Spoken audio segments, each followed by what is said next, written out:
তুমি একটা মানুষ হইলা মিয়া, তোমার মা মরে গেল, তবুও তুমি বিদেশের মাটিতেই পড়ে রইলে। একটা বারের জন্য তুমি দেশে আসলো না, তোমার মায়ের মাটি দিয়ে দিল, একটা নজর দেখার জন্য তো আসতে পারতা।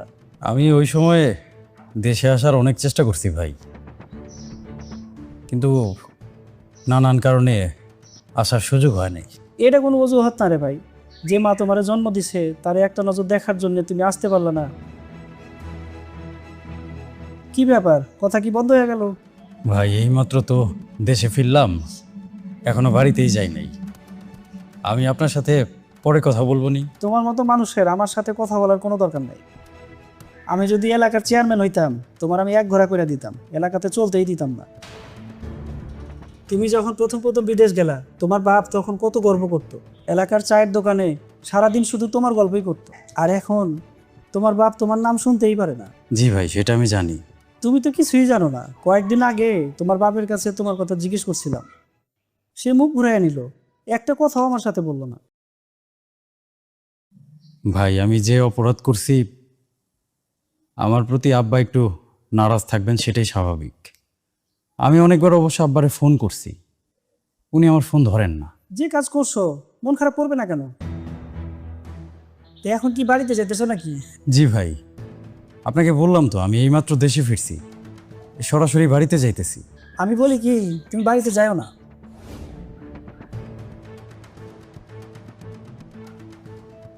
বাড়িতে যাব না? না, বাড়িতে যাও না। বাড়িতে যায় লাভ কি? তোমার বাপ তো তোমার সাথে কথাই বলবে না। আবার এমনও হইতে পারে তোমার বাপ তোমারে দেখে স্টক করেই মারা গেল। কষ্ট তার কম দেও নাই।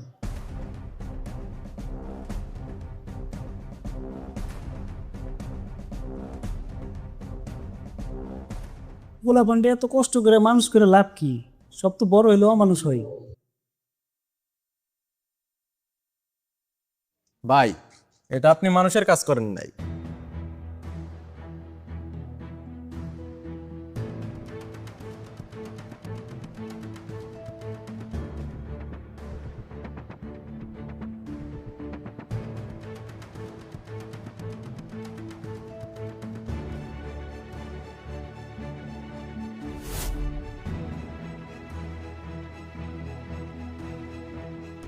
কি ব্যাপার ভাই, দেশে আসলেন কবে?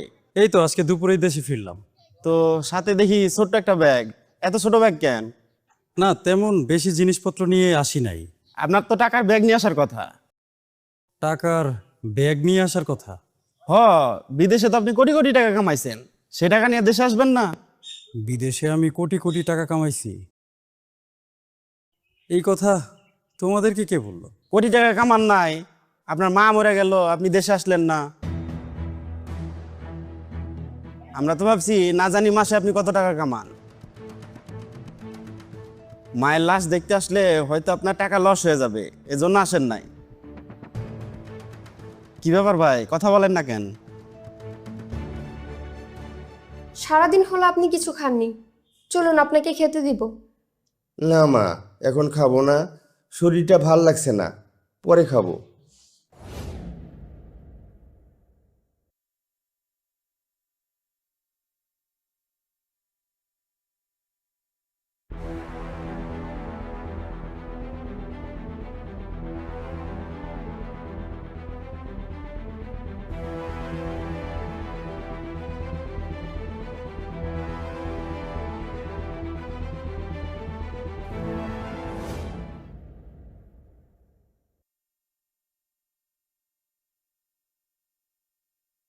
আব্বা আসসালামু আলাইকুম। আব্বা আপনি কেমন আছেন?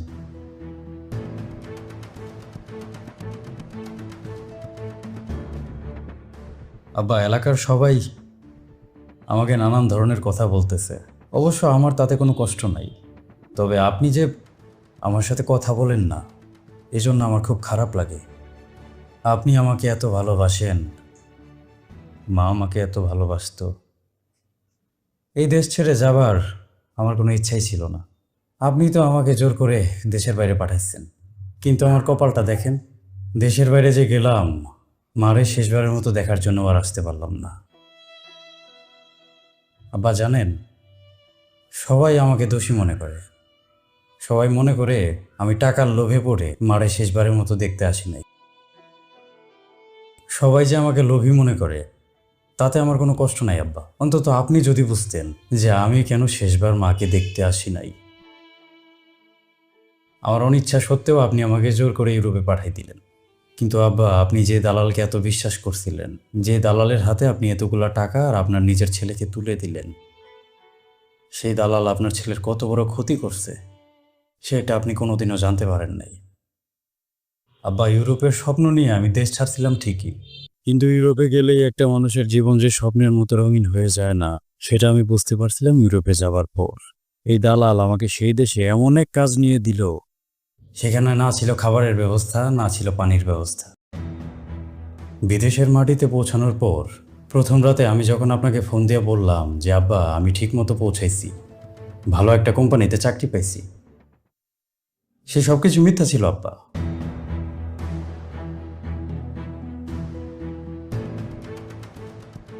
আমি মিথ্যা বলছিলাম যাতে আপনি আমার জন্য চিন্তা না করেন।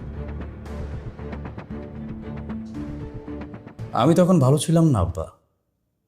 একটা ছাগলের খামারের ভেতরে শুয়ে শুয়ে আমি আপনার সাথে ফোনে কথা বলতেছিলাম, আর যার ফোন থেকে আপনাকে ফোন দিছিলাম সে ছিল খামারের মালিক। আপনার ছেলের একটা ছাগলের খামারে চাকরি হয়েছিল।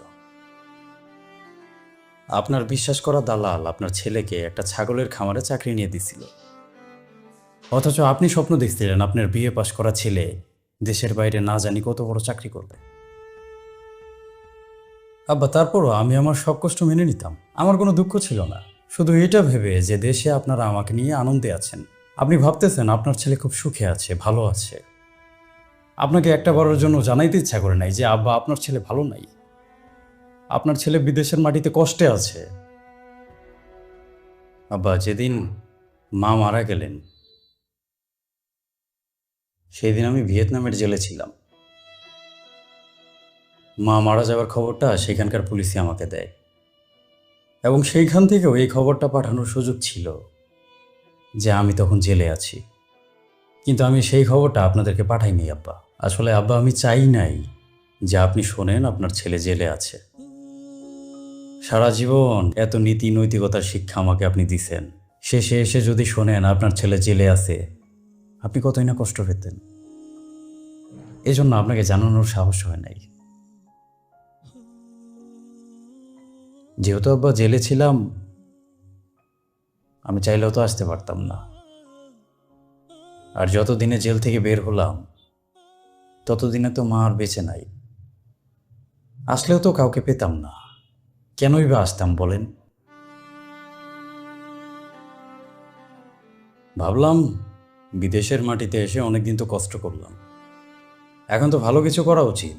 যেহেতু আসছি, খালি হাতে ফিরে যাব না, খালি হাতে যাব না, আপনাদের জন্য কিছু তো একটা করতে হবে। তারপর জেল থেকে বের হয়ে আর কোনো দিকে তাকাই নাই। যেখানে যে চাকরি পাইছি, ছোট হোক বড় হোক, করছি। কাজ করতে করতে একটা ভালো কোম্পানির সাথে একসময় পরিচয় হলো। কাজ করতে থাকলাম। আমার কাজ দেখে, আমার সততা দেখে আমার কোম্পানি আমাকে অনেক পছন্দ করলো। ধীরে ধীরে প্রমোশন হলো, বেতন বাড়তে থাকলো। একটা সময় আব্বা, অর্থনৈতিক কষ্টটা আর থাকলো না।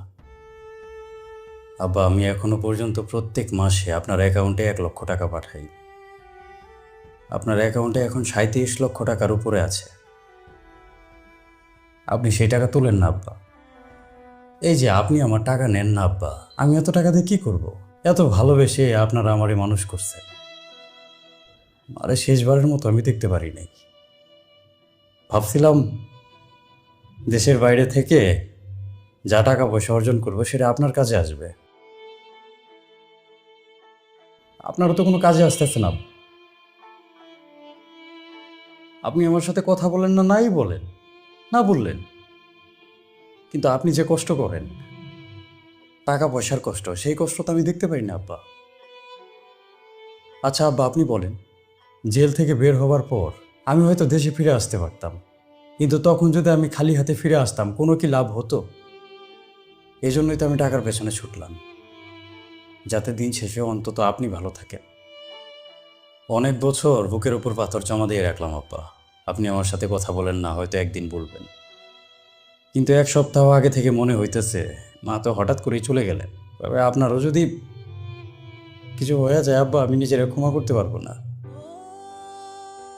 আব্বা আপনি আমার সাথে কথা বলেন না কেন?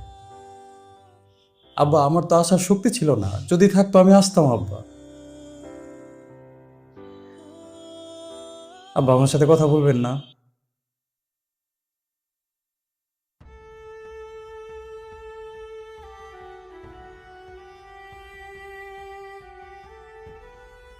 আব্বা আপনি যেহেতুগুলা বছর আমার সাথে কথা বলেন না, দিনের পর দিন আপনাকে ফোন দিছি, আপনি একটাবার রিসিভ করেন নাই, সেটা নিয়ে আমার কোনো কষ্ট নাই।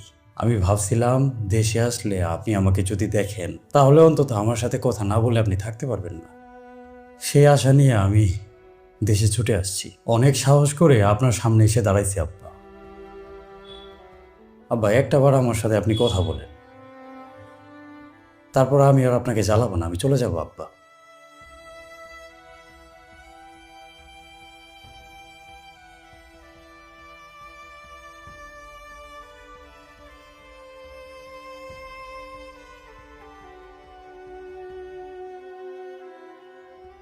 ঠিক আছে আব্বা, আমি চলেই যাব, চলে যাইতেছি। আমি চাই না আমার কারণে আপনি মন খারাপ করে থাকেন, হয়তো আর কোনোদিন ফিরেও আসবো না। আব্বা চলে যাইতেছি আমি, আর আসবো না, কোনোদিন আসবো না। তবে আপনার কাছে শেষ একটা অনুরোধ, যদি সম্ভব হয় আপনার অ্যাকাউন্টে যে এত টাকা আমি পাঠাই আপনি সেখান থেকে কিছু টাকা তুললেন, কিছু টাকা অন্তত আব্বা খরচ করেন। আপনি আপনি আপনি নিজের প্রয়োজনটুকু মিটায়েন, টাকার কষ্ট করেন না। আসি আব্বা, আসসালামু আলাইকুম।